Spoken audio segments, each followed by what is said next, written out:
हाय सदके, आप आए हैं मेरी पोस्ट पर। चाय लाऊं या बिरयानी? बैठ जाती हूँ वहाँ, शादी की बात हो रही हो जहाँ। मेरी बेस्ट फ्रेंड की शक्ल माशाल्लाह है और जुबान इसकी अस्तगफिरुल्लाह है। मुझे महबूब कदमों में नहीं, सीधा मैरिज हॉल में चाहिए।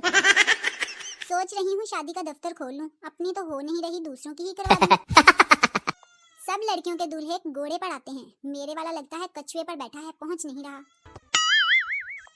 किसी के दिल में अगर थोड़ी सी जगह है तो मुझे और मेरी पोस्ट को एडजस्ट कर लो प्लीज। जो मेरा प्यार ठुकराएगा इंशाल्लाह रक्षा चलाएगा।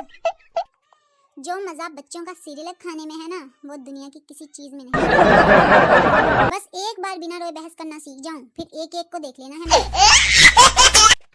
गुस्सा अपनी जगह, लेकिन भाई हमसे तो नहीं मारा जाता मोबाइल दीवार पे। oh, no! लड़के कार चलाएं, बाइक चलाएं, ट्रक चलाएं और हम लड़कियां जुबान भी ना चलाएं।